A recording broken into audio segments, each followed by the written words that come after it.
இந்த இளைஞர்களை வழிகெடுப்பது யார்? சமூக வலைதளங்களின் மூலம் இந்த சைத்தான் வழிகெடுக்கிறானா அல்லது பெற்றோர்கள் வழியாக வழிகெடுக்கிறானா? இதுதான் இன்றைய பட்டிமன்றத்தினுடைய தலைப்பு. மதிப்பெண் பட்டியல் வருகின்றது. கடந்த தேர்விலே 90 மார்க் வாங்கினா பிள்ளை இந்த தேர்விலே 80 மார்க்னு சொன்னா அவனுக்கு விழும்பாருங்க, அடி மரண அடி விழும். அப்ப மார்க்கில குறையும் போது அந்த கேள்வி அவனை நோக்கி எழுகின்றது. அதே பிள்ளைகள் மார்க்கத்தை பின்பற்றாமல் இருந்தால், தொழாமல் இருந்தால், குர்ஆன் ஓதாமல் இருந்தால் அதை பற்றி கேள்வி கேட்பதில்லை. மார்க்கிலே குறைந்தால் எழுப்பப்படுகின்ற கேள்வி மார்க்கத்தில் குறைந்தால் எழுப்பப்படுவது கிடையாது. வந்திருக்கக்கூடிய பெற்றோர்களே, உங்களை பார்த்து கேட்கிறேன், பெத்த புள்ள வழிகெடுத்து நாசமாக போக வேண்டும் என்பதற்காக 10 மாதம் ஒரு தாய் சுமப்பாளா? என்ன தைரியத்தில் நீங்க இந்த வாதத்தை எடுத்து வைக்கிறீங்க? புள்ள வழிகட்டு போவதற்காகத்தான் வேண்டா வெறுப்பா பிள்ளைய பெற்று காண்டாமிருகன் பேர் வைக்கிறதுக்கா பிள்ளைய பெற்றாங்க. அந்த பெத்தவங்களை இன்னைக்கு சமூக வலைதளங்களில பலர் தடுமாறி நிற்கக்கூடிய காட்சியை நம்ம பார்க்கிறோம். கத்தி தான் காரணம் கொலை செஞ்சதுக்கு யாராவது சொல்ல முடியுமா? கொலை செய்தவன் குற்றவாளி, கொலையாளிக்கு ஆயுதத்தை கொடுத்தவன் குற்றவாளி. அந்த கத்தியையோ துப்பாக்கியோ கொலை செய்வதற்கு அவன் பயன்படுத்திய ஆயுதத்தையோ யாரும் முதன்மை குற்றவாளி பட்டியலிலே சேர்ப்பது கிடையாது. அப்போ இந்த சமூக ஊடகங்கள் என்பது வழிகெடுப்பதற்கான ஒரு ஆயுதம். அந்த ஆயுதத்தை இளைஞர்களுக்கு அறிமுகம் செய்தது, அந்த ஆயுதத்திலே மூழ்கி வழிகெடுவதற்கு காரணமாக இருந்தது பெற்றோருடைய பொறுப்பற்ற தன்மை தான். கரூரை ஒட்டி சொல்றதா இருந்தா அந்த தளபதி ஒண்ணு சொன்னாரு, நான் ஒரு முறை முடிவெடுத்துட்டா என் பேச்ச நானே கேட்க மாட்டேன். இன்னைக்கு இளைய தலைமுறை அதை சொல்றான். ஏண்டா ஒரு முறை முடிவெடுத்தா உன் பேச்ச நீ கேட்க மாட்டேன்னு சொன்னா மத்தவன் எப்படி உன் பேச்ச கேட்பான்? தொழுகைக்கு கூட போகாம ஃப்ரீ ஃபயர் என்ற கேம் மூலமாக, பல கேம் மூலமாக இவன் நல்ல காரியத்தில் ஈடுபடாம முழுக்க முழுக்க வீணான காரியத்தில் விழுந்து கிடப்பதை பார்க்கிறோம். பெற்றவர்கள் என்ன பண்ணாங்க? தனக்கு அல்சர் வந்தாலும் பரவாயில்லை, பிள்ளைக்கு பல்சர் வாங்கி தரணும்னு இருந்தாங்க. அவன் பல்சர்ல வேகமா போகக்கூடிய நிலை இருந்தது. இப்ப என்ன ஆகுது? காலம் மாறுது. ஏடிஎம் தேய்ச்சி தேய்ச்சி தேய்ச்சி கேடிஎம் பைக் வாங்கி தரார். அப்படியே காலங்கள் மாற மாற அவன் போகக்கூடிய வேகம் மாறுதா? 100 அடி, 1000 அடி, 10,000 அடி உயரத்தில் போகக்கூடிய விமானம் கூட எங்க இருக்கிறது என்று பார்க்க முடிகிறது. இப்படி பைக்கில போகக்கூடியவர்களை, பறக்கக்கூடியவர்கள் எங்கே போகிறார்கள், என்ன ஆகிறார்கள் என்று காவல்துறையால் கூட கண்டுபிடிக்க முடியாத அளவிற்கு இளைஞர்களுடைய நிலை என்று மாறிக்கொண்டிருக்கக்கூடிய ஒரு நிலையை பார்க்கிறோம். அது ஒரு அழகான உதாரணத்தின் சாரத்தில் சொன்னாங்க, அவர்களும் சொன்னாங்க. மின்மாற்றியில் ஏறிக்கொண்டு இன்னைக்கு ஒரு இளைஞர்கள் கூட்டம் போய் விபத்துக்குள் சிக்கியது. கூரையை பிரித்து கொண்டு ஏறுறான். என்ன உலக சாதனை படைக்கிறதுக்கு அவன் போனானா? மின்மாற்றியில ஏறினது வேர்ல்டு ரெக்கார்டுக்காக போய் நின்றானா? அங்க இருக்கக்கூடிய ஒரு கூத்தாடியை பார்ப்பதற்காக, அவனுடைய முகத்தை பார்க்க வேண்டும் என்பதற்காக 41 உயிர்கள் பலியானது என்ன காரணம்? அருகாமையில போய் தன்னுடைய ஹீரோவை பக்கத்துல இருந்து செல்ஃபி எடுத்து நான் வலைதளங்கள் மூலமாக பரப்ப வேண்டும் என்பதற்காக போனான். அஸ்ஸலாமு அலைக்கும் வரஹ்மத்துல்லாஹி வபரகாத்துஹு. அளவற்ற அருளாளனும் நிகரில்லா பேரன்புடையனுமாகிய எல்லாம் வல்ல அல்லாஹ் ஒருவனுக்கே புகழனைத்தும் குறித்து அகிலத்திற்கோர் அருள் கொடையாம் அன்னலம் பெருமகனார் ஸல்லல்லாஹு அலைஹி வஸல்லம் அவர்கள் மீதும் அவர்களின் சொல் செயலினை தவறாது பின்பற்றி எழுகிய நல்லற தோழர்கள் மற்றும் நாம் அனைவர்கள் மீதும் எல்லாமல்ல அல்லாஹுவின் வற்றா பெருங்கருணை என்றென்றும் நினைவட்டுமாக. எல்லாமல்ல அல்லாஹுவின் நல்லடியார்களே, இவ்வுலகத்தில் மனிதன் முக்கியமாக 3 பருவங்களை சந்திக்கிறார்.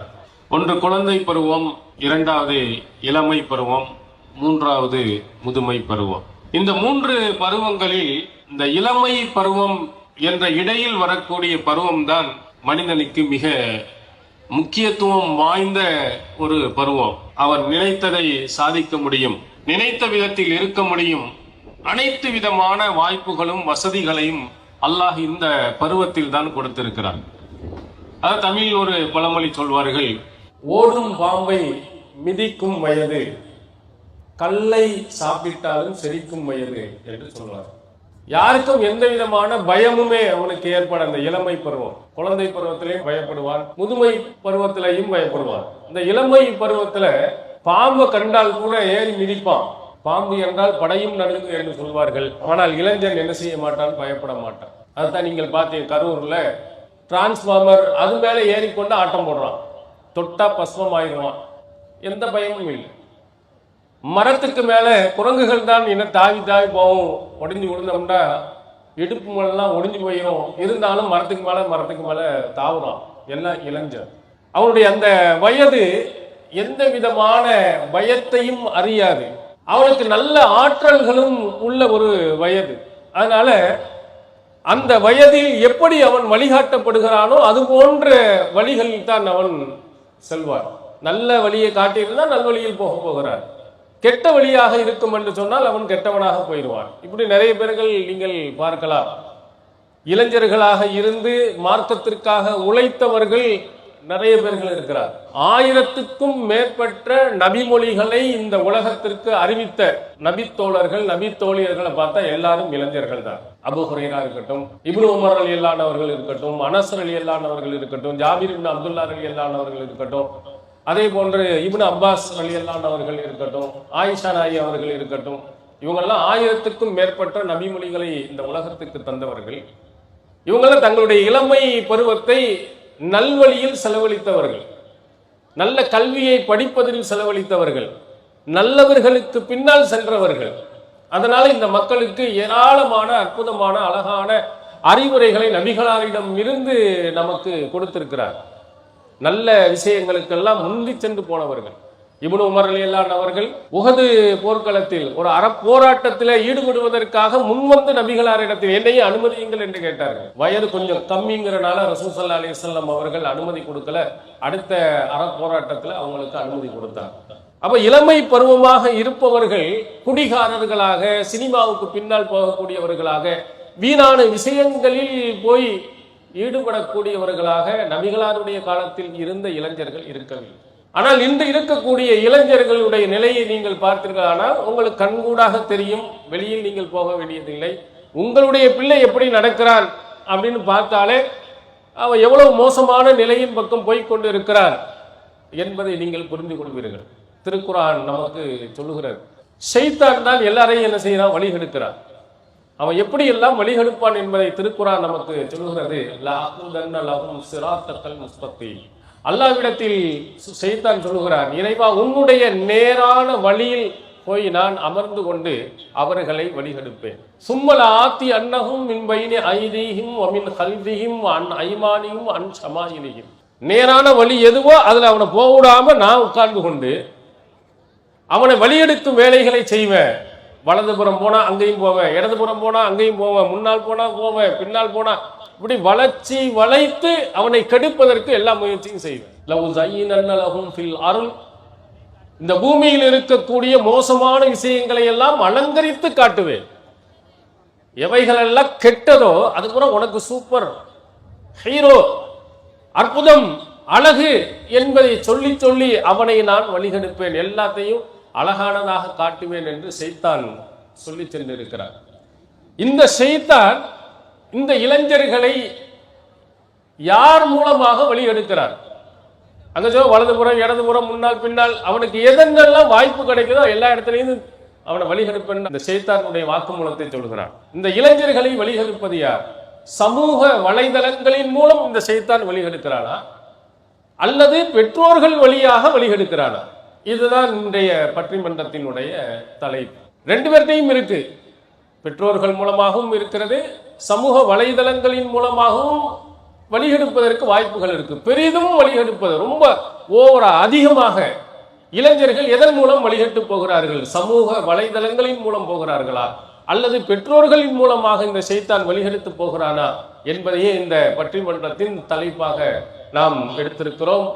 ஒரு சாரார் எனது பக்கம் வலது புறத்தில் இருக்கக்கூடியவர்கள் சமூக வலைதளங்களினால் தான் இளைஞர்கள் கெட்டு போகிறார்கள், பெரிதும் கெட்டு போகிறார்கள் என்று வாதிடுகிறார்கள். எனக்கு இடதுபுறம் இருக்கக்கூடியவர்கள் இல்லை, பெற்றோர்கள் மூலமாகத்தான் இளைஞர்கள் பெரிதும் வழிகட்டு போகிறார்கள் என்று வாதிட இருக்கிறாங்க. அதுக்குரிய திருமறை குர்ஆனுடைய வசனங்கள் மற்றும் உலக நடைமுறைகள் இவைகளை வைத்து நமக்கு சொல்ல இருக்கிறார்கள். முதலாவதாக பெற்றோர்கள் தான் இளைஞர்களை பெரிதும் வழிகெடுக்கிறார்கள் என்ற கருத்தின் கீழே கைசர் அவர்கள் உங்களுக்கு முன்னால் இப்போது உரையாற்றுவார்கள். அஸ்ஸலாமு அலைக்கும் வரஹ்மத்துல்லாஹி வபரகாத்துஹு. கண்ணியத்திற்குரிய சகோதர சகோதரிகளே, இளைஞர்களை வழிகெடுப்பதற்கு பெரிதும் காரணம் பெற்றோர்களா அல்லது சமூக ஊடகங்களா என்பது பட்டிமன்றத்தினுடைய தலைப்பு. இதிலே பெற்றோர்கள் தான் இளைஞர்களை வழிகெடுப்பதற்கு முக்கியமான காரணம் என்பதை இந்த பட்டிமன்றத்திலே பேசித்தான் நாம் முடிவு செய்ய வேண்டும் என்ற அவசியமே இல்லை. இங்க வந்திருக்கிற மக்களுக்கே தெரியும். உங்களுக்கு தெரிந்த எத்தனை பெற்றோர்கள் அவங்களுடைய பிள்ளைகளுடைய வழிகேட்டுக்கு காரணமா இருக்கிறாங்க, அதை வைத்து நம்ம ஒரு முடிவுக்கு வர முடியும். இருந்தாலும் எங்களிடத்தில் இருக்கக்கூடிய வலுவான ஆதாரங்களை முன்வைத்து எங்களுடைய தரப்பு வாதங்களை நாங்கள் உறுதியாக நிறுவ இருக்கின்றோம். ஒரு இளைஞனை வழிகெடுப்பதற்கு பல காரணங்கள் இருக்கலாம். பெரிதும் காரணம் யார் அப்படின்னா இளைஞர்கள் தான். இளைஞர்களை வழிகெடுப்பதற்கு முக்கியமான காரணம் பெற்றோர்கள் தான். இதை நம்ம கவனத்தில் கொள்ள வேண்டும். அதாவது சமுதாய வலைதளங்கள் சொல்றாங்கல்ல, இது எப்ப வந்தது? 2004ஆம் ஆண்டு Facebook ஆரம்பிக்கப்பட்டது. 2005ஆம் ஆண்டு யூடியூப் ஆரம்பிக்கப்பட்டது. 2006 இந்த எல்லாம் இதுக்கு பிறகு வந்ததா? 2004க்கு பிறகு வந்ததுதான் சமூக வலைத்தளங்களாக இருக்கிறது. ஆனால் பெற்றோர்கள் வழிகெடுப்பது என்பது காலங்காலமா இருக்கு. ஆதம் நபியினுடைய ஒரு மகன் இன்னொருத்தனை கொலை பண்ணிட்டான், அங்கே ஆரம்பிச்சாச்சு. மனித குலம் படைக்கப்பட்ட காலத்தில் எடுத்துக்கொண்டாலேயே ஆதம் நபியினுடைய 2 மகன்கள்ல ஒருத்தன் இன்னொருத்தனை கொலை செய்து விட்டான். வழிகேடு அங்கே துவங்கி விட்டது. இன்றைக்கு இவர்கள் அமர்ந்து கொண்டு அதை விட சமூக ஊடகங்கள் தான் காரணம் என்று இவர்கள் பேச வந்திருக்கின்றார்கள். பெற்றோர்கள் தான் முக்கியமான காரணமாக இருக்கின்றார்கள். பல விதங்கள் நம்ம இதை சொல்ல முடியும். எப்படி எல்லாம் நம்ம இதை சொல்லலாம்? பிள்ளைகளுக்கு மார்க்கத்தை சரியாமல் போதிக்காமல் இருப்பது ஒரு காரணமா இருக்கிறது. தங்களுடைய பிள்ளைகளை கண்டும் காணாமல் இருப்பது ஒரு காரணமாக இருக்கிறது. அந்த பிள்ளைகள் மீது பாசம் காட்டுகிறோம் என்ற பெயரிலே கண்மூடித்தனமான நம்பிக்கை வைக்கின்ற காரணத்தினால் அது ஒரு காரணமாக இருக்கின்றது. இப்படி பல விதங்களிலே ஒரு இளைஞன் வழிகெடுவதற்கு பெற்றோர்கள் காரணம் என்பதை நம்ம உணர்ந்து கொள்ள முடியும். ஒரு பெற்றோருக்கு பிள்ளைகளுக்கு மார்க்கத்தை சொல்ல வேண்டிய கடமை இருக்குதா இல்லையா? இஸ்லாமிய மார்க்கம் நமக்கு அதை சொல்லி இருக்கின்றது. லுக்மான் என்கின்ற ஒரு நல்ல மனிதர் தன்னுடைய மகனுக்கு அறிவுரை சொல்லுகிறார். யா புனைய லா துஷிரிக் பில்லா, என் மகனே நீ அல்லாஹ்விற்கு இணை கற்பிக்காதே. இன்ன ஷிர்கல் உல்முன் அதீம், இணை வைப்பு என்பது ஒரு மகத்தான அநியாயமாக இருக்கின்றது. தன் மகனுக்கு அறிவுரை சொல்லுகின்றார். இப்படி ஒரு பெற்றோருக்கு இளைஞனை, குடும்பத்தை, மனைவியை, பிள்ளைகளை வழிநடத்த வேண்டிய ஒரு பொறுப்பு இருக்கின்றது. திருமறையிலே அல்லாஹ் சொல்லுகின்றான், யா அய்யுஹல்லதீன ஆமனு கூ அன்ஃபுஸக்கும் அஹ்லீக்கும் நாரா, நம்பிக்கை கொண்டோரே உங்களையும் உங்கள் குடும்பத்தாரையும் நரக நெருப்பை விட்டு காத்துக் கொள்ளுங்கள். அப்ப அந்த ஒரு பொறுப்பு யாருக்கு இருக்கிறது?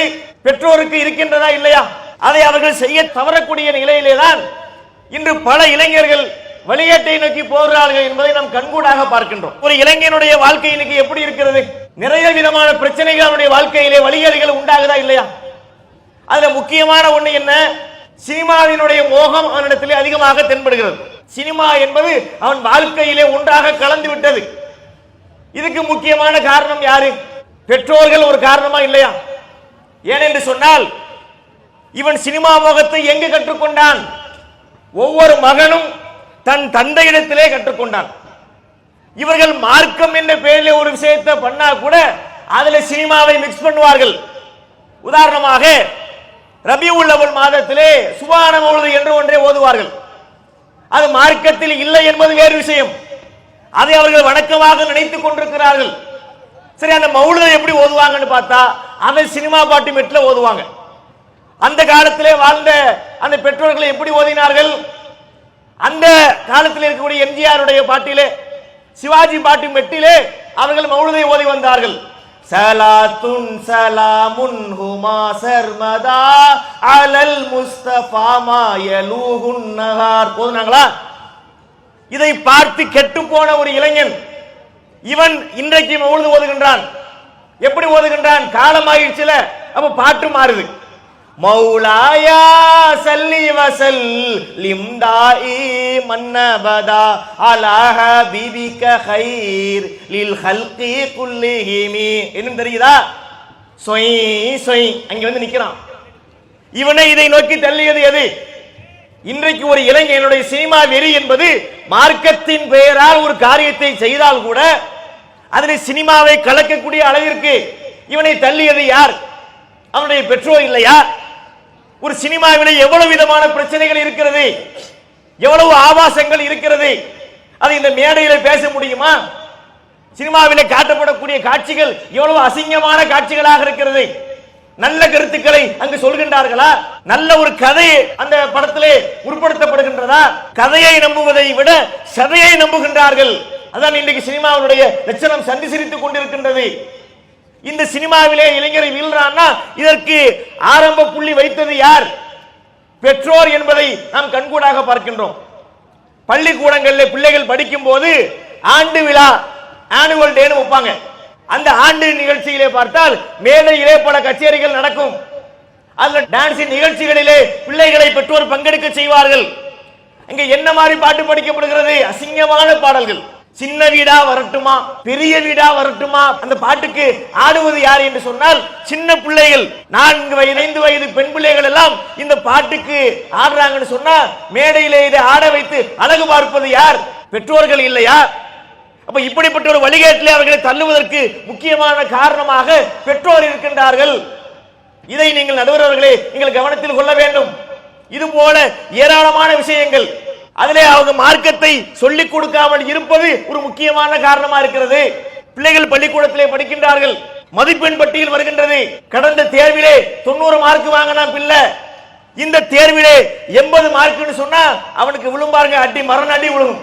அப்ப மார்க்கிலே குறையும் போது அந்த கேள்வி அவனை நோக்கி எழுகின்றது. அதே பிள்ளைகள் மார்க்கத்தை பின்பற்றாமல் இருந்தால், தொழாமல் இருந்தால், குர்ஆன் ஓதாமல் இருந்தால் அதை பற்றி கேள்வி கேட்பதில்லை. மார்க்கிலே குறைந்தால் எழுப்பப்படுகின்ற கேள்வி மார்க்கத்தில் குறைந்தால் எழுப்பப்படுவது கிடையாது. இது ஒரு காரணமா இல்லையா? பிள்ளைகள் மார்க்க விஷயத்திலே ஈடுபாடு இல்லாமல் இருக்கும் போது பெற்றோர் அதை கண்டுகொள்ளாமல் இருப்பது ஒரு முக்கியமான காரணமாக இருக்கின்றது. இது போல ஏராளமான விஷயங்களை நாம் பார்க்கின்றோம். பிள்ளைகள் வழிகெடுவதற்கு, இளைஞர்கள் வழிகெடுவதற்கு முக்கியமான அடிப்படை காரணமாக இருப்பது பெற்றோரே பெற்றோரே என்பதை சொல்லி எங்கள் அணியினுடைய துவக்க வாதத்தை நாங்கள் நிறைவு செய்கிறோம். அஸ்ஸலாமு அலைக்கும் வரஹ்மத்துல்லாஹி வபரகாத்துஹு. பெற்றோர்கள் தான் இளைஞர்கள் வழிகெடுவதற்கு பெரிதும் காரணமா இருக்கிறாங்க. அதற்கு முதலாவது எடுத்து வைக்கக்கூடிய ஒரு ஆதாரமாக சமூக வலைதளங்கள் என்பது விஞ்ஞான கல்லூரி இப்போ வந்ததுதான். ஆனா இதற்கு முன்னால் இளைஞர்கள் வழிகட்டு போனது இல்லையா? ஆதம் அலைஹிஸ்ஸலாம் அவருடைய காலத்திலிருந்து அவங்களுடைய பிள்ளைகளிலிருந்தே இந்த மாதிரி வழிகட்டுதல் எல்லாம் வந்துருச்சு. அதனால் இதை நீங்க சமூக வலைதளங்கள் தான் எல்லாத்தையும் கெடுத்துச்சுன்னு என்ன செய்ய முடியாது, சொல்ல முடியாது. பெற்றோர்கள் தான் நிறைய வீட்டில் டிவியை வாங்கி வச்சு சினிமா படங்களை வச்சுட்டு பிள்ளைங்களோட ரசித்து பார்த்து அதிலிருந்து தான் இளைஞர்கள் கெட்டு போயிடுறாங்க. இதுக்கு முக்கியமான காரணமே பெற்றோர்கள் தான். பெற்றோர்கள் நினைத்திருந்தார்களே ஆனால் அவர்களை அழகுற அவர்களை சரி செய்து விட்டிருக்கலாம். நல்ல மார்க் எடுக்க வைக்க முடிந்த பெற்றோர்களினால் ஏன் ஒழுக்கத்தை கற்றுக் கொடுக்க முடியல? ஏன் ஒழுக்கத்தை அவர்கள் சொல்லி கொடுக்கல? அதுக்கு செய்த முயற்சி எதற்கு செய்யவில்லை என்று முதல் வாதத்தை எடுத்து வைத்திருக்கிறாங்க. அடுத்ததாக சமூக வலைதளங்கள் தான் இளைஞர்கள் வழிகெடுவதற்கு பெரிதும் காரணம் என்பதை அப்துல் ரஹீம் அவர்கள் போவார். அஸ்ஸலாமு அலைக்கும் வரஹ்மத்துல்லாஹி வபரகாத்துஹு. அன்பார்ந்த சகோதரர்களே, மனிதன் சிறந்த படைப்பாக ஆகுவதற்கு காரணமே அவனுடைய சிந்திக்கக்கூடிய திறன் தான். இந்த சிந்தனை திறனை அளிக்கக்கூடிய எந்த ஒன்றாக இருந்தாலும் அது மனித சமுதாயத்தை அழிவு பாதையில கொண்டு செல்லக்கூடியதாக இருக்கும். இந்த உலகம் எவ்வளவோ அழிவுகளை சந்தித்திருக்கின்றது. இன்றைய உலகம் எதிர்நோக்கி இருக்கக்கூடிய மிகப்பெரிய பிரச்சனையே என்னவென்று சொன்னால் கவனச்சிதறல் என்று சொல்லக்கூடிய ஒரு பெரும் பிரச்சனை இன்றைக்கு சமூகத்தை பிடித்து ஆட்டுவித்துக் கொண்டிருக்கின்றது. அந்த கவனச்சிதறலுக்கு அடிப்படை காரணமாக இருப்பது சமூக வலைதளங்கள் தான். அதிலும் குறிப்பாக இளைய சமுதாயம் ஆக்கப்பூர்வமான கல்வி, வேலை வாய்ப்பு போன்ற முன்னேற்ற பாதையிலே செல்வதற்கு தடையாகவும், ஒழுக்க வாழ்வை இழந்து மறுமையிலே தன்னுடைய வெற்றியை இழப்பதற்கும் காரணமாக இருப்பது சமூக வலைதளங்கள் தான் என்கின்ற எங்களுடைய கருத்தை ஆதாரபூர்வமாகவும் ஆணித்தரமாகவும் எடுத்து வைப்பதற்காக உங்களுக்கு முன்னால் நாங்கள் கருத்துக்களை எடுத்து வைக்க இருக்கின்றோம். இன்றைய இளைஞர்கள் பல்லை தேய்க்கிறாங்களோ இல்லையோ, காலையில எழுந்திருச்சதுமே செல்ல தேய்க்க ஆரம்பிக்கிறாங்க. அப்படி அந்த செல்லுக்குள்ள என்ன இருக்குது என்று பார்த்தோம் என்று சொன்னால், Facebookல நேற்று போட்ட போஸ்டுக்கு எத்தனை லைக் வந்திருக்கு, எத்தனை கமெண்ட் வந்திருக்குன்னு தூங்கி முழிச்ச உடனே போனை தூக்கிட்டு அவன் பார்க்கக்கூடிய காரணத்தை நாம பார்க்கிறோம். எந்த அளவுக்கு இந்த மோகம் தலைவிரித்து ஆடுகின்றது என்று சொன்னால், தான் போடுகின்ற போஸ்டை மக்கள் பார்க்க வேண்டும் என்பதற்காக அபாயகரமான செல்ஃபிகளை எல்லாம் எடுக்கின்றார்கள். தண்டவாளத்துக்கு நேராக தலையை வைத்துக் கொண்டு போட்டோ எடுக்கிறான். அந்த ரயில் பக்கத்துல வருது, மிக அருகிலே வருது, அவனை மோதி சாவடிக்கிற வரைக்கும் செல்ஃபி எடுத்துக்கிட்டு இருக்கிறான். வெள்ளம் கரை புரண்டு வருகின்றது என்று கூக்குரல் இடுகின்றார்கள். அந்த வெள்ளத்தையும் இவனையும் சேர்த்து செல்ஃபி எடுத்துக்கிட்டு நிற்கிறான். அந்த ஆத்தோடு அவன் அடித்து கொண்டு போகின்ற அளவுக்கு நிலைமை மாறுகின்றது. பூனைக்கு முன்னாடி செல்ஃபி எடுத்தா பரவாயில்ல, யானைக்கு முன்னாடி நின்று செல்ஃபி எடுக்கிறான். காட்டுக்கு நடுவுல அந்த யானை அவனை தூக்கி போட்டு மிதிக்குது.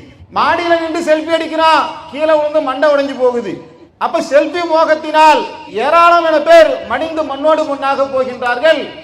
ஒரு ஆச்சரியகரமான விஷயம், உலக அளவிலே செல்ஃபியினால் உயிரிழந்தவர்கள் இந்தியா தான் முதலிடத்தில் இருக்கு. 214 பேர் மொத்தா போயிருக்காங்க இது வரைக்கும். இந்த பேஸ்புக் என்று சொல்லக்கூடிய சமூக வலைதளங்களிலே முகம் தெரியாத நபர்களோடு ஆண்கள் பெண்களுடனும் பெண்கள் ஆண்களுடனும் பழகுகின்ற காரணத்தினால் கற்பை இழந்து, காசை இழந்து, கண்ணியத்தை இழந்து, மானத்தை இழந்து எத்தனை குடும்பங்கள் தடுமாறுகின்றன, எத்தனை இளைஞர்கள் தடுமாறி நிற்கின்றார்கள். இதற்கு யார் காரணம்? சமூக வலைதளங்கள் தான் காரணமாக இருக்கின்றது. ஒரு காலகட்டத்திலே நன்றாக படித்து வந்து கொண்டிருக்கக்கூடிய மாணவன் இளைய வயது அடைகின்ற நேரத்திலே படிப்புல பின்னுக்கு போறான். எது அவனை பின்னுக்கு தள்ளியது? படிக்கின்ற பாடத்தை எடுத்து முன்னாடி வச்சா 5 நிமிஷம் படிக்கிறான், நோட்டிபிகேஷன் வந்து நிக்குது. அப்புறம் பேஸ்புக்கை போய் பார்க்கறான், அப்புறம் யூடியூபை போய் பார்க்கறான், ஷார்ட்ஸை பார்க்கறான். வெத்தலையில சுண்ணாம்ப தடவுற மாதிரி தடவி தடவி 2 மணி நேரம் கழிச்சு தான் அவனுக்கு சுயநினைவே வருது. படிக்க முடியல, மார்க் வாங்க முடியல, படிச்சாக்க வேலைக்கு போக முடியல. எல்லாமே அவனுடைய சிந்தனைகள், மூளையெல்லாம் அவன் மண்டையை உடைச்சு பார்த்தீங்கன்னா யூடியூப்பும் பேஸ்புக்கும் சமூக வலைதளங்களும் தான் ஆக்கிரமித்துக் கொண்டிருக்கின்றது. பரீட்சைக்கு முன்னாடி இந்த பாடத்துக்கு என்ன மாதிரியான பதில் சொல்றதுங்கிறத பார்க்கறத விட்டுட்டு சீச்சி சீரானோ நீச்சி அந்த பாட்டை பார்த்து வச்சிருக்கான். இவன் தமிழ்ல பார்க்கறதே தப்புங்கிறோம். ஒரியால வரக்கூடிய ஒரு பாட்டை எடுத்து அதை மொழியாக்கம் பண்ணி நீ அவன் கூட போனியே, நீ இவன் கூட போனியேன்னு திருப்பி அது ஒரு மொழிபெயர்த்து வேற ஒரு போடுவாராம். அதை ட்ரெண்டிங் பண்ணுவாங்களாம், அதை பார்த்து பார்த்து சந்தோஷம் அடைவார்களாம். அப்ப இளைஞர்கள் இன்றைக்கு தடுமாற்றம் அடைவதற்குண்டான அடிப்படை காரணமாக சமூக வலைதளங்கள் இருக்கா இல்லையா? அவனுடைய ஆரோக்கியம் இன்றைக்கு கேள்விக்குறியாயிருச்சுங்க. பல இளைஞர்களை பாருங்க, நைட்லாம் தூங்குறதே கிடையாது. ஒரு காலகட்டத்தில் 8 மணிக்கு தூங்கணும், 9 மணிக்கு தூங்கணும். இன்னைக்கு என்ன நிலைமை? இளைஞர்கள் 2 மணிக்கு 3 மணிக்கு எல்லாம் விடிய விடிய தூங்காமல் இருந்து கண்ணாடி போட்டுக்கிட்டு பிரஷர் வந்து, சுகர் வந்து, ஹார்ட் அட்டாக் வந்து மரணிக்கக்கூடிய இளைஞருடைய ரேஷியோ அதிகமாயிட்டே இருக்கா இல்லையா? எல்லாம் செல்போன்ல இரவுல நின்று அரட்டை அடிக்கக்கூடிய காட்சியை நாம பார்க்கிறோம்.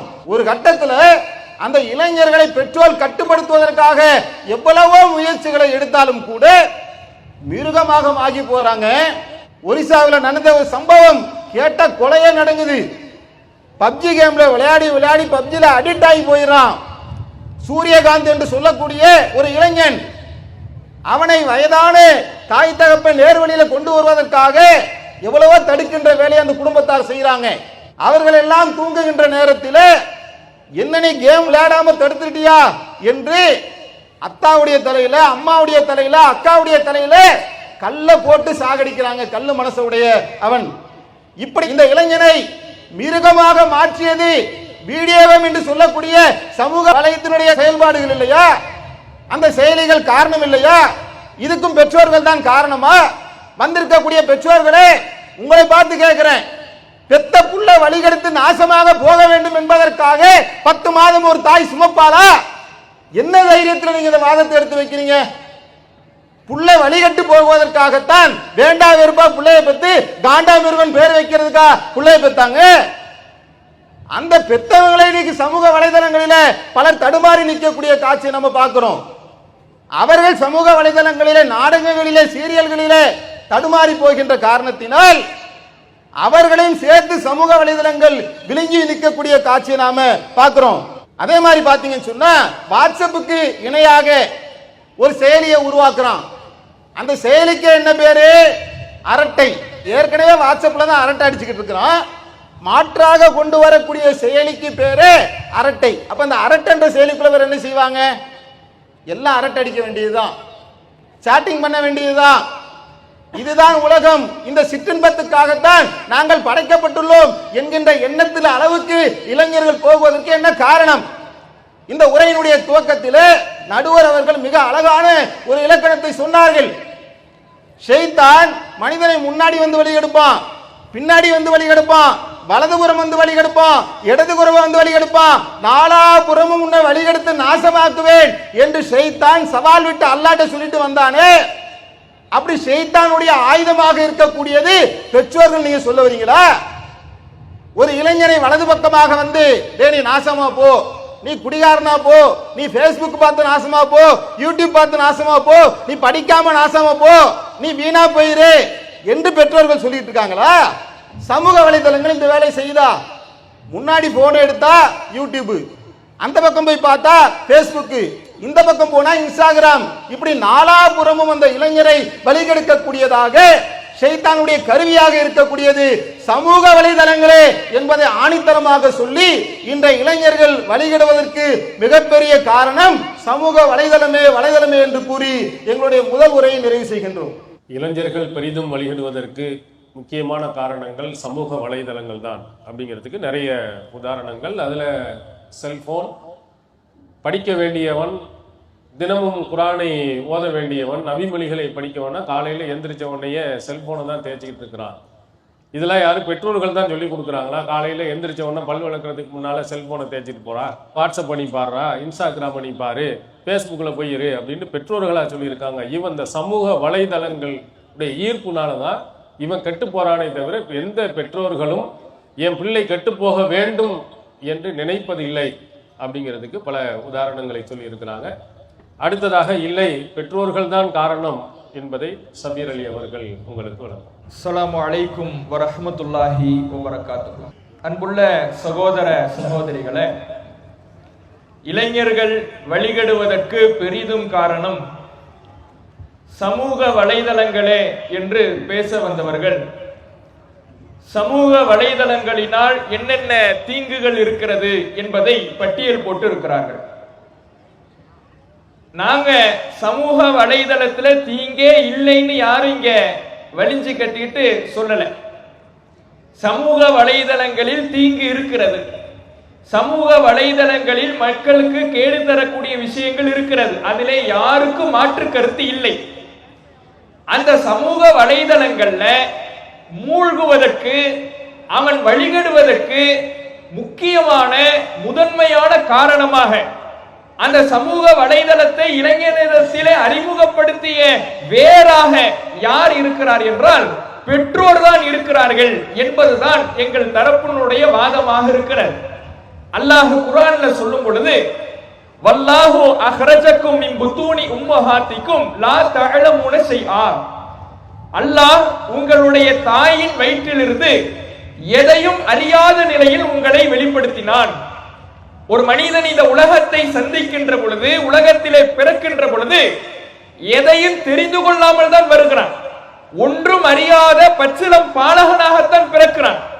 அப்படி பிறக்கக்கூடிய ஒரு குழந்தையை சரியான வழியில் வழிநடத்தி இருந்தால், அவனுக்கு நல்லதை போதித்திருந்தால், இறையச்சத்தை போதித்திருந்தால், அவன் வழிகெடுவதற்கு சமூக ஊடகங்கள் அல்ல, எத்தனை பெரிய காரணங்கள் வந்தாலும் அவனை ஒன்றும் அசைத்து பார்க்க முடியாது. எங்களுடைய அணியின் முதல் வாதமாக எதை முன்வைத்தோம்? இன்றைக்கு சமூக ஊடகங்கள் வந்திருக்குது. இதற்கு முன்பாக சமூக ஊடகங்கள் அல்ல. இன்றைக்கு சமூக ஊடகங்கள் இளைஞர்கள் வழிகெடுவதற்கு காரணமாக இருக்கிறது. நாளைக்கு வேறொன்று வரும். வழிகெடுவதற்கான காரணங்கள் எத்தனை ஆயிரம் வேண்டுமானாலும் வரட்டும். அந்த காரணங்களின் மூலமாக இளைஞன் வழிகெட்டு போவதற்கு வேறாக யார் இருக்கிறார்கள் என்றால், அவனுக்கு மார்க்கத்தை போதிக்காமல் அவன் சமூக வலைதளத்திலே மூழ்கி தன்னுடைய இறையச்சத்தை இழந்து தவறிலே மூழ்குவதற்கு காரணமாக இருக்கிற பெற்றோர் தான் இருக்கிறார்கள். ஏன்? எதையும் அறியாமல் வரக்கூடிய அவனுக்கு முதல் ஆசிரியராக, முதல் முன்மாதிரியாக பெற்றோர் தான் இருக்கிறாங்க. அவங்க சரியாக சிறிய பிராயத்திலேயே மார்க்கத்தை போதித்தால் அவன் எந்த ஒரு வழிகெடுக்கின்ற காரணங்கள் வந்தாலும் அவன் வழிகட்டு போக மாட்டான். அதனால்தான் பெற்றோரை பிள்ளைகளுக்கான பொறுப்பாளியாக மார்க்கம் சொல்லுகிறார். குல்லுக்கும் ராயின் வ குல்லுக்கும் மஸ்ஊலுன் அன் ரஅய்யத்திஹி. ஒவ்வொருவரும் பொறுப்புதாரிகள், உங்களுடைய பொறுப்பை பற்றி மறுமையிலே விசாரிக்கப்படுவீர்கள். ஒரு ஆண் தன்னுடைய குடும்பத்துக்கும் பொறுப்புதாரி, ஒரு பெண் தன்னுடைய கணவனின் வீட்டுக்கும் அவனுடைய பிள்ளைகளுக்கும் பொறுப்புதாரி. இப்படி பெற்றோர் தான் பிள்ளைகளுக்கு பொறுப்புதாரியாக இருக்கின்ற பொழுது, அவன் சிறிய பிராயத்தில் இருக்கின்ற பொழுது அந்த பொறுப்பை சரியாக கவனித்திருந்தால் அவன் வழிகெடுவதற்கு சமூக வலைதளமோ எதுவோ காரணமாக அமையாது என்பதுதான் எங்களுடைய அடிப்படையான வாதம். ஆனா இன்றைக்கு பெற்றோர்களுடைய நிலைமை எப்படி இருக்கு? பிள்ளைக்கு சோறு ஊட்டும் பொழுது கூட சமூக வலைதளத்தை காட்டித்தான் சோறு ஊட்டுகிறார்கள், போனை காட்டி தான் சோறு ஊட்டுறாங்க, யூடியூபை காட்டி தான் சோறு ஊட்டுறாங்க.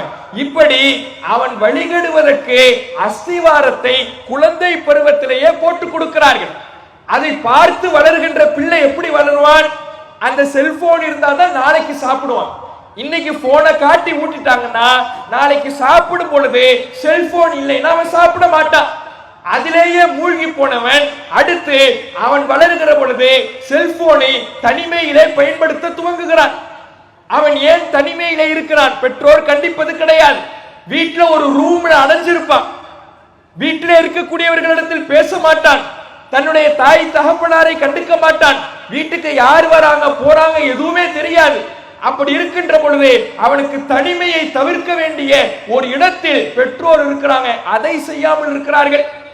இப்படி சமூக வலைதளத்துல அவன் மூழ்கும் பொழுது அதை கண்டிக்க தவறிய காரணத்தினால்தான் அவன் வழிகெடுவதற்கு இந்த சமூக வலைதளமும் போனும் காரணமாக இருக்கிறது என்பது முதலாக கவனிக்க வேண்டும். நடுவர் அவர்கள் கூட சொன்னாங்க, கரூர்ல எப்படி மின்கம்பத்து மேல ஏறான், எப்படியான ஒரு சீர்கெட்ட நிலையில இருக்கிறான், இதற்கெல்லாம் சினிமா தான் காரணம். இந்த சினிமாவை கத்துக்கொண்ட புள்ள வந்துச்சு, பிள்ளை பிறக்கும் பொழுது சினிமாவை தெரிந்து கொண்டு நடிகர் நடிகைகளை தெரிந்து கொண்டவன் தான். அவனை உட்கார வைத்துக் கொண்டு குடும்பமாக அமர்ந்து சினிமாவை பார்க்கின்ற பொழுது காணக்கூடாத காட்சிகளை எல்லாம் பிள்ளையை பக்கத்தில் வைத்துக் கொண்டு பார்க்கின்ற பொழுது அதை பார்த்து வளர்பவன் நாளைக்கு அவன் பின்னால் செல்வதற்கான வாய்ப்பை இந்த பெற்றோர்கள் ஏற்படுத்தி கொடுக்கவில்லையா? வீட்டிற்கு தெரிந்தவர்கள் சொந்தக்காரர்கள் வந்தால் அந்த பிள்ளையை பாட்டு பாட சொல்லி, அந்த பிள்ளையை டான்ஸ் ஆட சொல்லி, அதை ஒரு பெருமிதமான கருத்தாக தன்னுடைய குழந்தைக்கு ஒரு பெருமைக்குரிய விஷயமாக அறிமுகப்படுத்துவது யார்? பெற்றோர் தானே.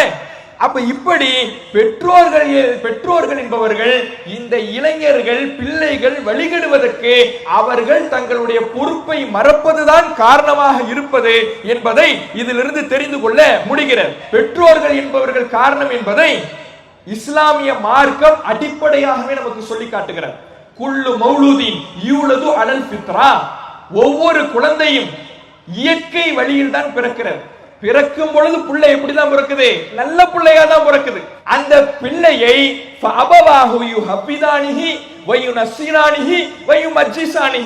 அவனுடைய பெற்றோர்கள் தான் அவனை யூதனாகவும் கிறிஸ்தவராகவும் நெருப்பு வணங்கியாகவும் மாற்றுவது, வழிகேட்டுக்கு அழைத்து செல்வது பெற்றோராகத்தான் இருக்கிறார்கள் என்பதை நபிகள் நாயகம் ஸல்லல்லாஹு அலைஹி வஸல்லம் அவர்கள் ஆணித்தரமாக நமக்கு எடுத்து சொல்லியிருக்கிறார்கள். எல்லா பிள்ளையும் நல்ல பிள்ளைதான் பிறக்கும் பொழுது அந்த பிள்ளை அடுத்தடுத்த கட்டத்தை அடைகின்ற பொழுது பெற்றோர் தங்களுடைய பொறுப்பை சரியாக கவனித்தால், இறையச்சத்தை போதித்தால், மார்க்கத்தை சொல்லிக் கொடுத்து வளர்த்தால், அவனுக்கு சமூக ஊடகங்கள் மட்டுமல்ல இனி வரக்கூடிய காலகட்டங்களில் எத்தனை வழிகெடுப்பதற்கான காரணிகள் உருவானாலும் அதை வென்று காட்டி அந்த தடையிலிருந்து வெளியே வந்து வழிகெடாமல் தன்னுடைய மார்க்கத்தை காத்துக் கொள்பவனாக பிள்ளை இருப்பான். இந்த சமூக ஊடகங்கிறது வெறும் ஆயுதம் தான், ஒரு டூல், அவ்வளவுதான். அந்த டூலை கையிலே கொடுத்து அறிமுகப்படுத்தியது யார்? பெற்றோர். இப்போ ஒருத்தன் கொலை பண்ணிட்டான், கொலை செய்தவன் குற்றவாளி குண்டிலே ஏற்றப்படுவான். அந்த கொலைக்கு ஆயுதம் விநியோகித்தவன், ஆயுத சப்ளை பண்ணவன், வெப்பன் சப்ளை பண்ணவன், உறுதுணையாக இருந்தவன், அவன் குற்றவாளி A2 குற்றவாளியாக அவன் கூண்டிலே ஏற்றப்படுவான். எங்கேயாவது கத்தி குற்றவாளியாக முதன்மை குற்றவாளியாக ஆகுமா? கத்தி தான் காரணம் கொலை செஞ்சதுக்கு யாராவது சொல்ல முடியுமா? கொலை செய்தவன் குற்றவாளி, கொலையாளிக்கு ஆயுதத்தை கொடுத்தவன் குற்றவாளி. அந்த கத்தியையோ துப்பாக்கியோ கொலை செய்வதற்கு அவன் பயன்படுத்திய ஆயுதத்தையோ யாரும் முதன்மை குற்றவாளி பட்டியலிலே சேர்ப்பது கிடையாது. அப்போ இந்த சமூக ஊடகங்கள் என்பது வழிகெடுப்பதற்கான ஒரு ஆயுதம். அந்த ஆயுதத்தை இளைஞர்களுக்கு அறிமுகம் செய்தது, அந்த ஆயுதத்திலே மூழ்கி வழிகெடுவதற்கு காரணமாக இருந்தது பெற்றோருடைய பொறுப்பற்ற தன்மைதான் என்பதை நாங்கள் ஆணித்தரமாக சொல்லிக் கொள்கிறோம். எந்த குழந்தையும் நல்ல குழந்தை தான் மண்ணில் பிறக்கையிலே, அவன் நல்லவனாவதும் தீயவனாவதும் அன்னை வளர்ப்பினிலே அப்படின்ட்டு ஒரு பாடல். இதை ஒரு அடிப்படையாக வைத்துதான் குறிப்பிடுகிறார். சமூக வலைதளங்கள் கெட்டதையெல்லாம் காட்டுது. அதை வாங்கி கொடுத்தது யார்? நிலா ஓடிவான்னு சொல்லிட்டு நிலாவை காட்டி உணவை ஊட்ட வேண்டிய தாய்மார்கள் ஏன் செல்போனை கொடுத்து அவங்களுக்கு உணவை ஊட்டினாங்க? அவன் உள்ளுக்குள்ள என்ன போகும்? செல்போன் உள்ளதானே போகும். அவனுக்கு ஒரு சமூக அக்கறை எப்படி வரும்? நல்ல பழக்க வழக்கங்கள் எப்படி வரும்? இந்த செல்போனில் இருக்கக்கூடிய அனைத்தும் தான் உள்ளே போயிருக்கிறது. அதற்கு காரணமே பெற்றோர்கள் தான். பெற்றோர்கள் தான் அந்த பிள்ளைகளுக்கு எல்லா கெட்ட விஷயங்களையும் எடுத்துக்காட்டி எடுத்து சொல்லி வாங்கி கொடுத்து கெடுத்திருக்கிறார்கள் என்று தங்களுடைய வாதத்தை எடுத்து வைத்திருக்கிறாங்க. இல்லை, சமூக வலைதளங்கள் தான் இளைஞர்களை பெரிதும் வழிகெடுத்திருக்கிறது என்பதை சி.வி. இம்ரான் அவர்கள் இப்போது. அஸ்ஸலாமு அலைக்கும் வரஹ்மத்துல்லாஹி வபரகாத்துஹு. கண்ணியத்திற்குரிய பெரியவர்களே, தாய்மார்களே, சகோதர சகோதரிகளே, எதிரணியினர் பெற்றோர் தான் இளைய தலைமுறை வழிகெடுவதற்கு பெரிதும் காரணம் என நிறைய வாதங்களை வச்சிருக்கிறாங்க. அவங்க பேசும்போது நீங்கள் கொஞ்சம் கவனிச்சிருப்பீங்க, சமூக வலைதளம் தான் இளைஞர்களை வழிகெடுவதற்கு காரணம் என்பதில் எந்த மாற்று கருத்து இல்லைன்னு சொல்லிட்டாங்க. எனவே நடுவர் அவர்கள் எங்களுக்கு தீர்ப்பு வழங்க வேண்டும் என்று கோரிக்கை வச்சுக்கிறேன். ஒத்துக்கிட்டாங்க. எதிரணியினர் அவங்க ஆரம்பத்திலே அதை ஒத்துக்கிட்டு தான் பார்க்குறோம். ரெண்டாவது என்னன்னு கேட்டால், பெற்றோர் திருத்தி இருக்கணும், கண்டிச்சிருக்கணும், அறிவுறுத்தி இருக்கணும். கத்தியை போய் ஃபெஸ்ட் குற்றவாளியாக நீங்கள் சேர்ப்பீங்களா என்றெல்லாம் நிறைய கேட்டாங்க. 2004 தான் ஃபேஸ்புக்லாம் வந்துச்சு. அப்போ தீமைகள் என்றது எல்லா காலத்திலையும் இருக்கத்தானே செய்யும். பெற்றோர்கள் தான் கண்டிச்சிருக்கணும் அப்படின்னு கேட்குறாங்க. உண்மைதான். பெற்றோர் சொன்னதை எவங்க கேட்குறான்? பெற்றோர் சொல்லக்கூடிய கருத்தை இளைஞர்கள் கேட்குறானா?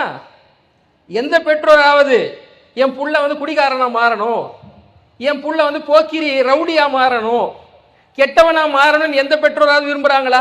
அவன் IAS ஆகணும், IPS ஆகணும், டாக்டர் ஆகணும், மார்க்கறிஞர் ஆகணும், தொழுகையாளி ஆகணும் தானே விரும்புறாங்க.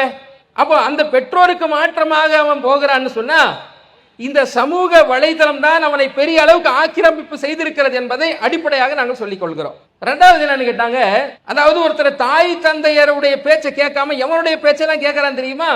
இப்போ நிறைய கூத்தாடிகள்லாம் நீங்க வலைதளத்தில் பார்க்கலாம், பெரிய திரையில பார்க்கலாம், சின்ன திரையில பார்க்கலாம். ஒன்று சொன்னா கரூரை ஒட்டி சொல்றதா இருந்தா, அந்த தளபதி ஒன்று சொன்னாரு, நான் ஒரு முறை முடிவு எடுத்துட்டா என் பேச்சை நானே கேட்க மாட்டேன். இன்னைக்கு இளைய தலைமுறை அதை சொல்றான். ஏண்டா ஒரு முறை முடிவு எடுத்தா உன் பேச்சை நீ கேட்க மாட்டேன்னு சொன்னா மற்றவன் எப்படி உன் பேச்சை கேட்பான் என்று கேட்டாங்க. அந்த அளவுக்கு இருக்கக்கூடியதை நம்ம பார்க்கிறோம். வலைதளம் எந்த அளவுக்கு ஆக்கிரமிப்பு செய்திருக்கிறது சில பாருங்க. நான் சில லாங்குவேஜ் சொல்றேன், உங்களுக்கே புரியும். ஏல செத்த பயல, நார பயல, பேதியில போவான், இதெல்லாம் சொன்ன உடனே உங்களுக்கு தெரியுதா இல்லையா? வலைதளங்கள் எந்த அளவுக்கு ஆக்கிரமிப்பு இந்த சமுதாயத்தில் ஊன்றி இருக்கிறதுன்றது பாருங்க. எங்க அப்படின்னு ஒருத்த கத்துறான், அவனை பிடிச்சி விளம்பரதாரராக ஆக்கி வச்சிருக்கிறாங்க. நகை கடை விளம்பரத்துக்கு வர்றான், ஆடல் பாடல் கூத்து கும்மாளத்துக்கு வர்றான், அசிங்கத்துக்கு வர்றான், ஆபாசத்துக்கு வர்றான். அப்போ தீமைகளை தூண்டக்கூடியதாக இது இருக்கிறத பார்க்கிறோம். இது ஒண்ணுங்க. ரெண்டாவது, நல்லதை சொல்லியிருக்கணும். லுக்மான் அலைஹிஸ்ஸலாம் நல்லதை சொன்னாரா இல்லையா என்று கேட்கிறாங்க. இப்போ நான் என்ன கேட்கிறேங்க, நல்லதை சொன்ன எவங்க கேட்கறான்? இப்போ பயான் நிகழ்ச்சி ஓடிக்கிட்டு இருக்கு, லைவ் எத்தனை பேர் பார்ப்பாங்கன்றீங்க? இதை ஒரு 2 நடிகை அரைகுறை ஆடையோட ஆட விட்டன்னு வைங்க, லட்சக்கணக்கான வியூவர்ஸ் பார்ப்பான். அப்போ அசிங்கமான ஆபாசமான கருத்துக்கள் தான் மக்கள் கிட்ட போய் சேருது. அதனால தான் 18+ கண்டென்ட் சொல்றான்ல, 18+ கண்டென்ட்டா இருக்கக்கூடிய விஷயங்கள்லாம் ஆம்பளையா அரைகுறை ஆடையா காட்ட. எதிரணி கூட சொன்னாங்க, கதையை வச்சு படம் எடுக்காம சதையை வச்சு படம் எடுக்கிறான்னு சொல்றாங்களா இல்லையா? அப்ப அந்த மாதிரி அரைகுறை ஆடையோட எந்த ஆம்பளையும் காட்டுறது கிடையாது. அரைகுறை ஆடையோட பெண்களை தான் காட்டக்கூடியதை நம்ம பார்க்கிறோம். அப்போ இந்த மாதிரி வழிகெடுக்கக்கூடியதை பார்க்குறேங்க. அதே மாதிரி ஃபோனில் இன்ஸ்டாகிராம்னு ஒரு அப்ளிகேஷன் இருக்குங்க. நிறைய கேடு கெட்ட அப்ளிகேஷன்கள்லாம் அதில் இருக்கு. அதில் ஒன்று சொல்றதா இருந்தா இன்ஸ்டாகிராம். நான் என்ன கேட்குறேன், பெண்களுக்கு எதுக்கு இன்ஸ்டாகிராம் அப்ளிகேஷன்?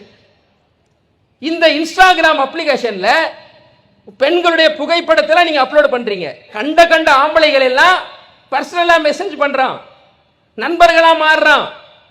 கடைசியாக கற்பை இழந்து அந்த பெண்கள் நிக்கிறாங்க. ஆபாசமான போட்டோ அனுப்ப சொல்றான். அந்த அம்மாவும் என்ன செய்யுது, போட்டோ பிடிச்சு அப்படியே ஹெச்டி தரத்துல எடுத்து அனுப்புது. அந்த போட்டோ எடுத்து வச்சு என்ன செய்யறான், மிரட்ட ஆரம்பிக்கிறான். நீ எனக்கு ஒத்துழைக்கணும், இல்லைன்னா இந்த போட்டோவை ஆபாசமான விஷயத்தை நான் வெளியே பரப்புவேன். இப்போ ஃபேஸ்புக்ல, இன்ஸ்டாகிராம்ல, யூடியூப்ல பெண்களுடைய போட்டோவை நீங்க அப்லோட் பண்றீங்க. அந்த போட்டோ வச்சு ஆபாசமாக மார்பிங் செய்யறானா இல்லையா? அப்போ அதிகமான வழிகேடுகள் இந்த வலைதளங்கள் மூலமாகத்தான் ஏற்படுகிறதுன்றதை நம்ம பார்க்கிறோம். எதை பார்த்தாலும் லைக் பண்ணுங்க, ஷேர் பண்ணுங்க, சப்ஸ்கிரைப் பண்ணுங்க. இந்த வாசகத்தை நீங்க எல்லா வீடியோலையும் பார்க்கலாம். லைக் பண்ணுங்க, ஷேர் பண்ணுங்க, சப்ஸ்கிரைப் பண்ணுங்க. ஒரு ஆக்சிடென்ட் ஆனா கூட அந்த ஆக்சிடென்ட் ஆகக்கூடியது என்ன செய்யறான், வீடியோ பிடிச்சி தன்னுடைய பேஜில் போட்டு அதிகமான வியூவர்ஸ் பார்க்கணுமா. உயிரை காப்பாற்ற வேண்டும் என்ற மனிதனைய எண்ணங்கள் இல்லை. எந்த அளவுக்குன்னு கேட்டா, ட்ரெயின் ஓடிக்கிட்டு இருக்கு, ட்ரெயினுக்கு கீழே உட்காந்துக்கிட்டு படுத்த மாதிரி வீடியோ எடுக்கிறான். ட்ரெயினுக்கு முன்னாடி நின்று கொண்டு என்ன செய்யறான், செல்ஃபி எடுக்கிறான். அந்த ட்ரெயின் அப்படியே மோதி அப்படியே இறந்து போனதெல்லாம் நம்ம பார்த்திருக்கிறோம். ஆக இது போன்ற பாதிப்புகள் ஏராளமாக நம்ம சொல்லிக் கொண்டே போகலாம். அதே மாதிரிங்க, இந்த கிரைம் பிரான்ச் என்ற ஒன்று ரொம்ப வருஷமா இருந்துகிட்டு இருக்கு. இப்போ அதிகமா தீமைகள் பரவுன பிறகு சைபர் கிரைம் பிரான்ச் உருவாக்கி இருக்கான். இப்ப சைபர் கிரைம் பிரான்ச் உருவாக்குறதுக்கு காரணம் என்ன, வலைதளத்தின் மூலமாக அவ்வளவு மோசடிகள் நடந்து கொண்டிருக்கிறது என்பதை பார்க்கிறோம். அதே மாதிரி நல்ல கருத்துக்கள் நம்ம சொல்றோம், கெட்ட கருத்துக்கள், தவறான கருத்துக்கள் சொல்றாங்க இல்லையா? இந்த ரெண்டு பேர்ல எவர்களுடைய கருத்து எடுபடுது, கெட்டவர்களுடைய கருத்து தான் எடுபடுது. அதான் வியூவர்ஸ் அதிகமா போகுது. நல்லவர்களுடைய கருத்தெல்லாம் இருக்கு பாருங்க. நமக்கு எல்லாம் ஒரு பேர் வச்சிருக்கான். என்ன பேர் தெரியுமா? Boomer uncle.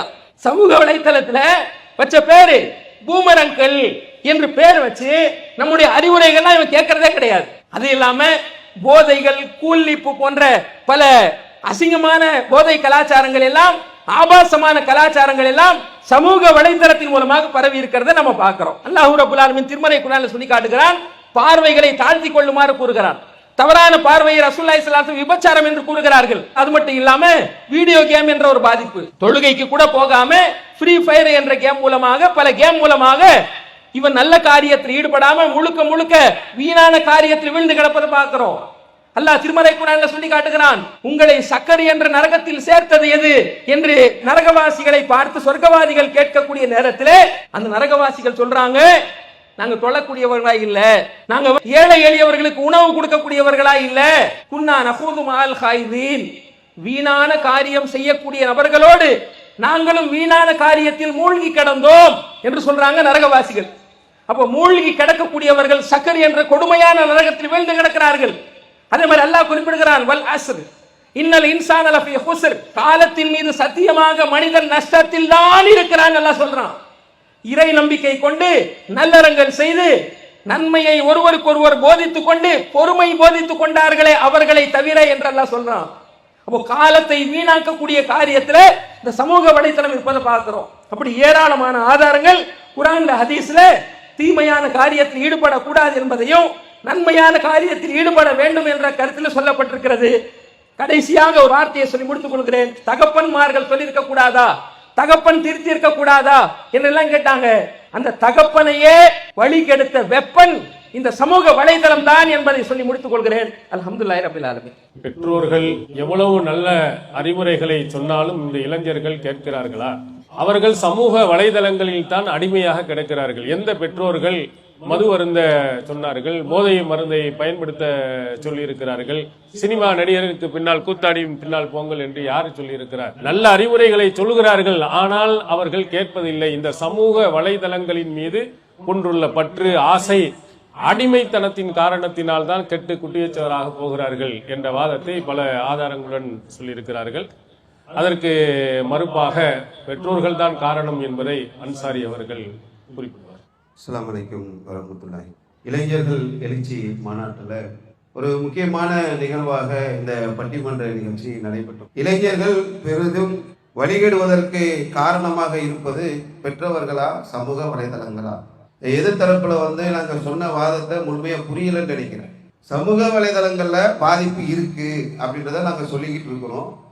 ஆனால் அது ஒரு 10% பாதிப்பு என்று சொன்னால் 90% அந்த சமூக வலைதளங்களை அந்த பிள்ளைகளிடத்தில் பழக்கப்படுத்தியவர்கள் பெற்றோர்கள் தான்.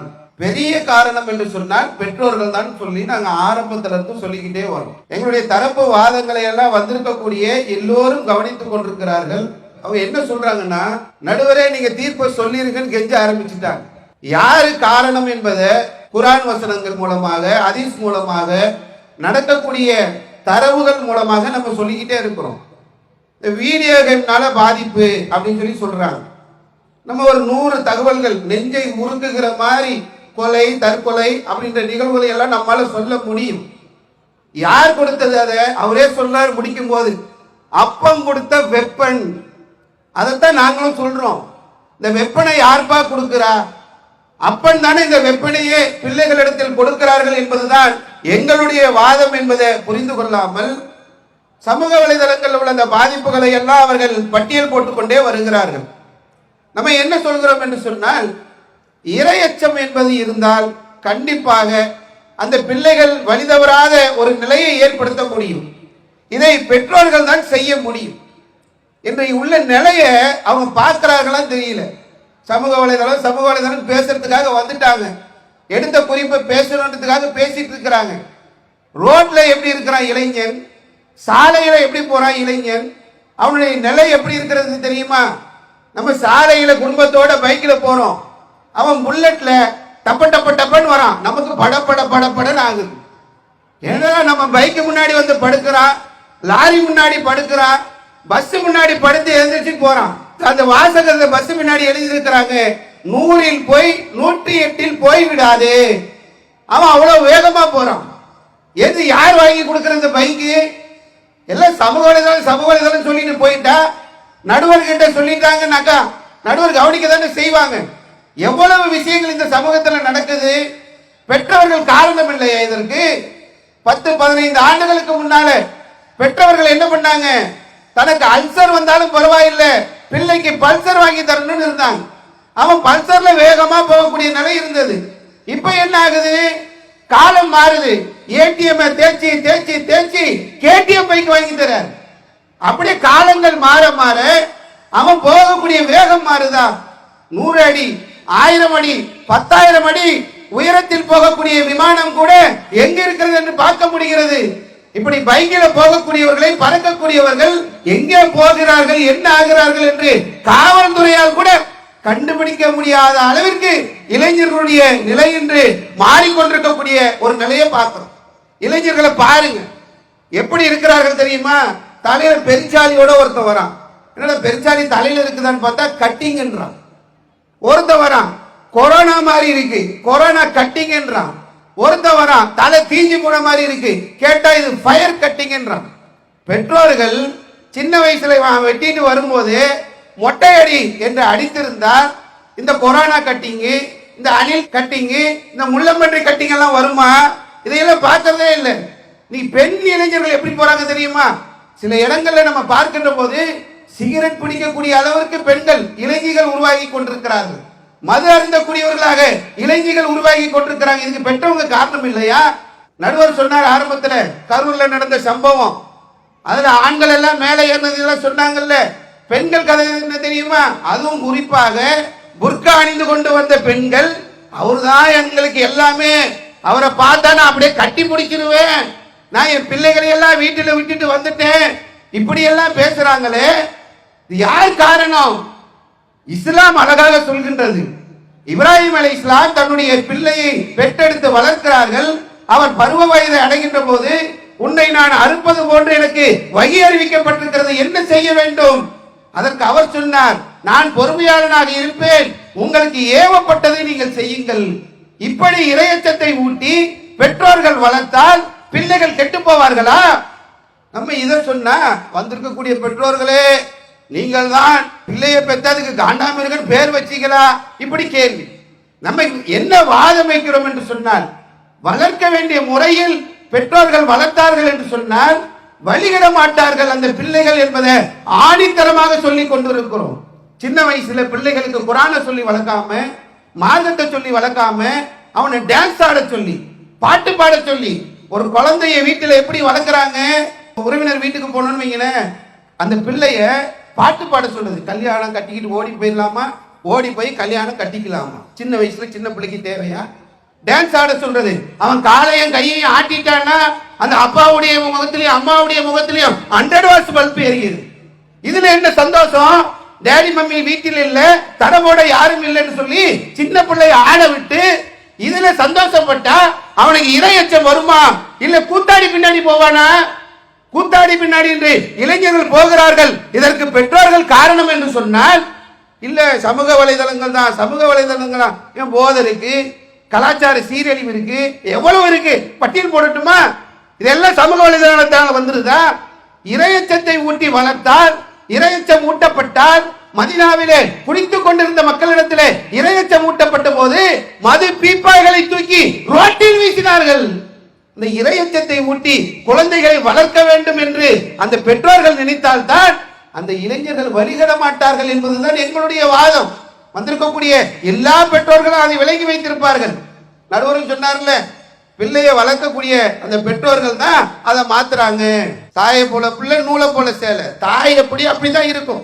எவ்வளவு அழகா குர்ஆன் வசனங்களை சொன்னோம், ஹதீஸ்களை சொன்னோம். எதிரே நிறைய அந்த விவாதங்களை எல்லாம் பார்த்திருப்பாங்க. வந்த உடனே நாங்கள் வாதங்களே வைக்கவில்லை. நடுவர் அவர்களே, நாங்கள் தான் நிறைய சொன்னோம், எங்கள் பக்கம் தீர்ப்பை வழங்குங்கள் என்று சொல்லி திரும்ப கெஞ்ச ஆரம்பித்தால் ஆரம்பிப்பாங்க.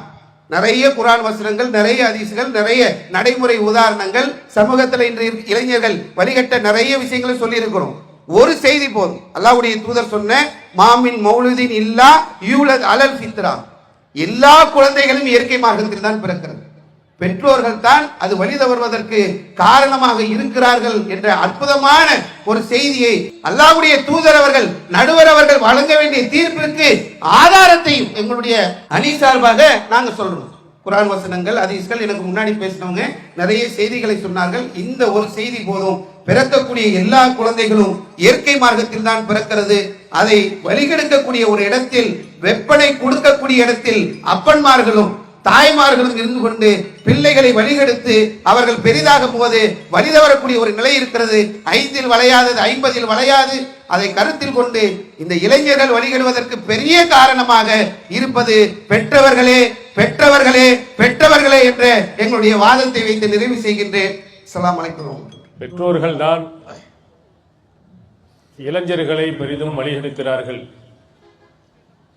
சமூக வலைதளங்கள் நிறைய கெட்ட விஷயங்களை முன்மாதிரியாக கொண்டு வந்து காட்டுகிறது. உதாரணமாக, நல்ல உயர்தரமான பைக்ல ரொம்ப வேகமா பறந்து பறந்து போய் அதை யூடியூப்ல போடும் பொழுது அதன் மூலமாக பிரபலியம் அடைந்த யூடியூபர்கள்லாம் அதுல மக்களுக்கு மத்தியில் எடுத்து சொல்லும் பொழுது இளைஞர்கள் அதனால் ஈர்க்கப்பட்டு அது மாதிரியே அவனே ஓடி எங்கேயா போய் சாவணும்னு போய் விழுந்துடுறான். இப்படி காட்டப்படக்கூடிய சமூக ஊடகங்கள், அதை பார்க்கக்கூடிய பெற்றோர்கள் என்ன செஞ்சிருக்கணும்? இது மாதிரி பொருள்களை வாங்கி கொடுக்காமல் தானே இருந்திருக்கணும். ஏடிஎம் தேய்ச்சிட்டு கேடிஎம் பைக்கை நீ வாங்கி கொடுத்தீங்கன்னு சொன்னா அதுக்கு யார் காரணம்? சமூக வலைதளங்கள் உனக்கு உன்னை காட்டினால் ஏன் அதை போய் அவனுக்கு வாங்கி கொடுத்து கெடுக்கிறாய்?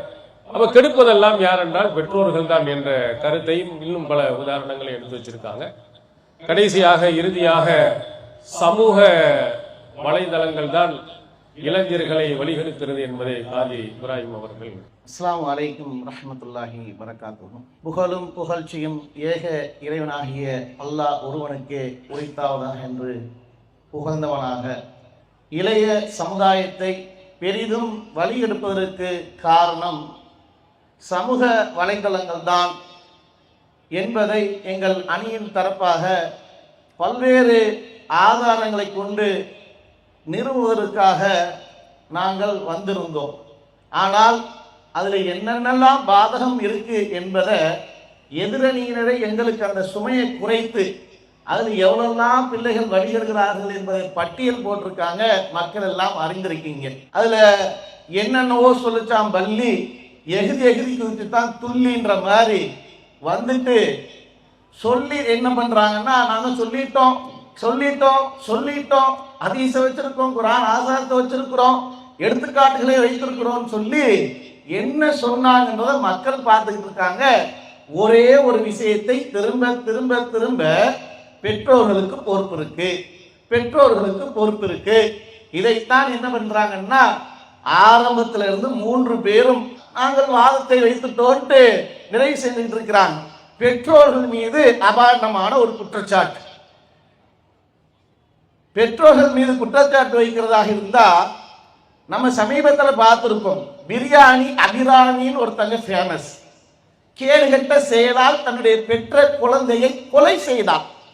அதற்காக கைது செய்து பெரிய தண்டனையும் தீர்ப்பாக வாங்கியிருக்கிறார். இதெல்லாம் நம்ம அறிவித்து இருக்கிறோம். இது போன்ற ஒரு கேடுகட்ட பெற்றோர்கள் உலகத்தில் இருப்பார்கள். அதற்காக ஒட்டுமொத்த பெற்றோர்களையும் வழிகெடுக்கின்றார்கள் பிள்ளைகளை என்று குற்றம் சுமத்த முடியுமா? அப்படி குற்றம் சுமத்தினால் அது சரியாக இருக்குமா?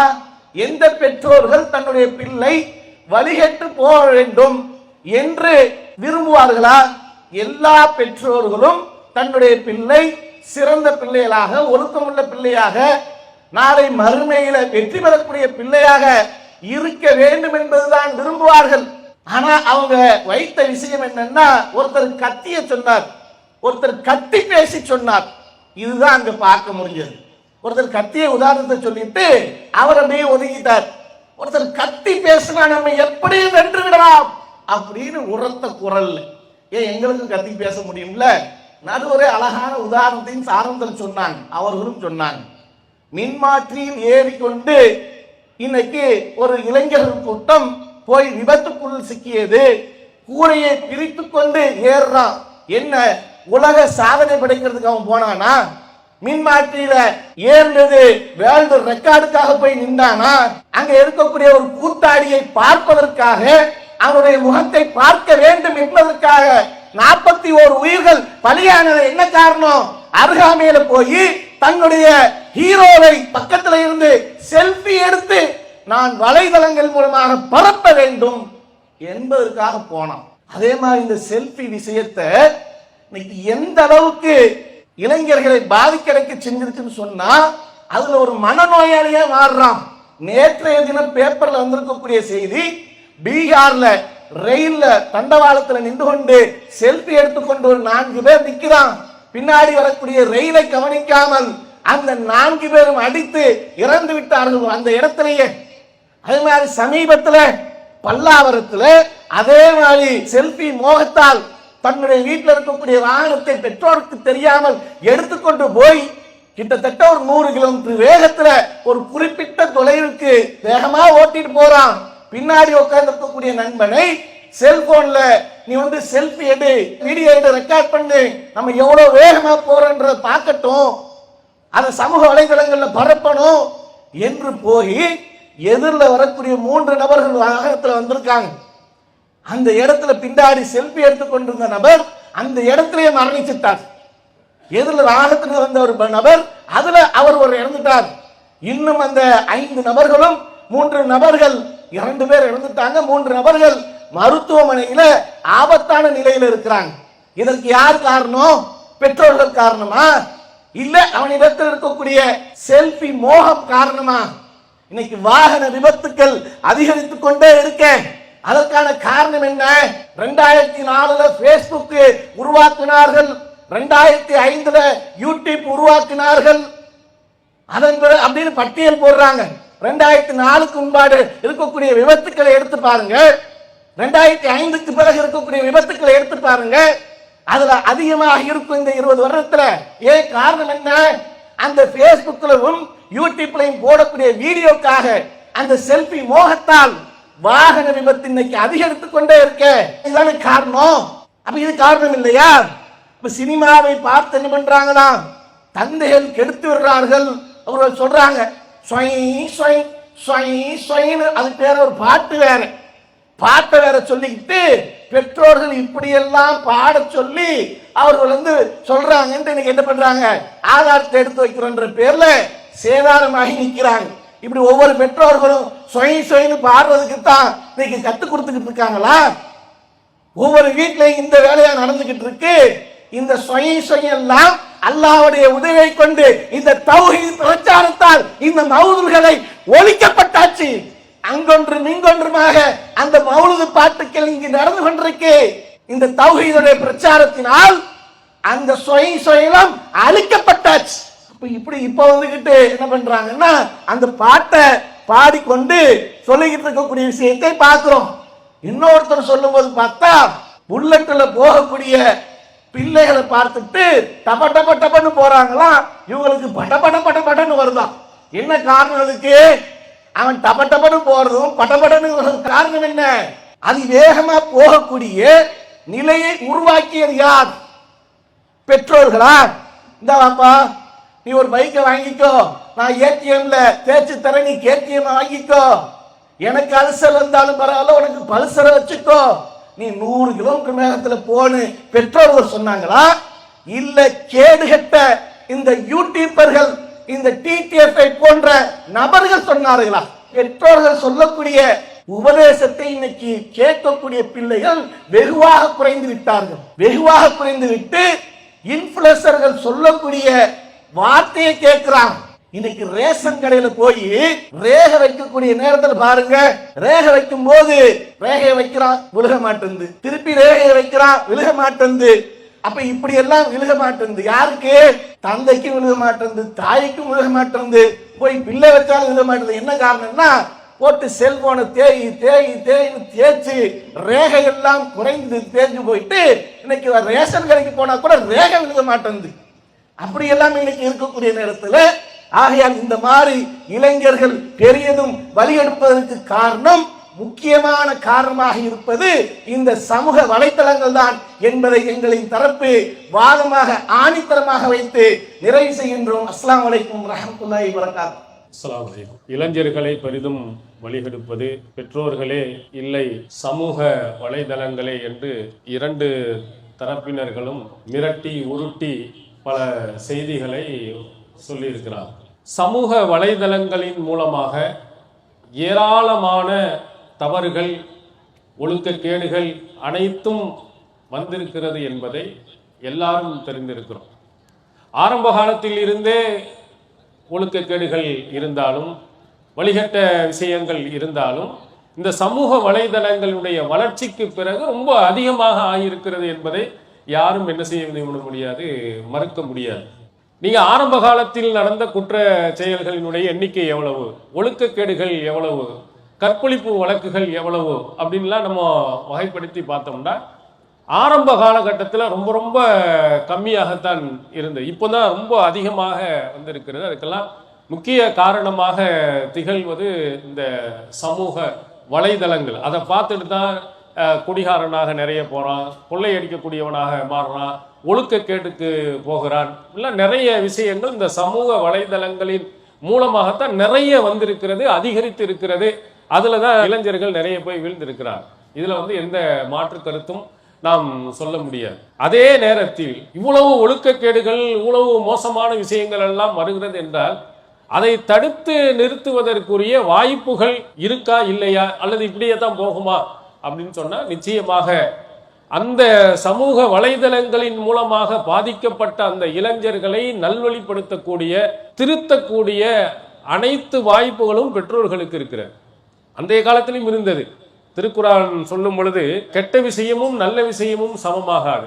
வலவ் ஆஜபக கஸரத்துல் ஹபீஸ். கெட்ட விஷயங்கள் அதிகமாக இருப்பது உன்னை ஆச்சரியப்படுத்தினாலும் சரி. ரசூலுல்லாஹ் காலத்திலேயே அல்லாஹ் சொல்லுகிறார், அங்க நிறைய கெட்ட விஷயங்கள் தான் அதிகமா இருக்கு. என்னடா இது, நல்ல விஷயங்களுக்கு ஒரு வயலும் வரமாட்டேங்கிறான், கெட்ட விஷயத்துக்கு எல்லாருமே இருக்கிறான், நிறைய அதுதான் நடந்துகிட்டே இருக்குது அப்படின்னு நீ ஆச்சரியப்பட்டாலும் கெட்ட விஷயங்கள் நல்ல விஷயங்களும் சமமாகாது அப்படின்னு அல்லாஹ் அப்பொழுதே என்ன செய்யறார் சொல்லி இருக்கிறார். இப்போ காலங்கள் உருண்டோட உருண்ட நிறைய கெட்ட விஷயங்கள் வந்து கொண்டே இருக்கும், ஷைத்தான் கெடுத்து கொண்டே இருப்பான். அப்ப அந்த மாதிரி வர்ற காலகட்டங்களில் பெற்றோர்களினுடைய கடமையும் பொறுப்பும் அதிகமாக இருக்கிறது. அதுல அழகான ஒரு வசனத்தை சொன்னார்கள், யாய்ஹல்லதீன ஆமனூ கூ அன்ஃபுஸக்கும் வஅஹ்லீக்கும் நாரா.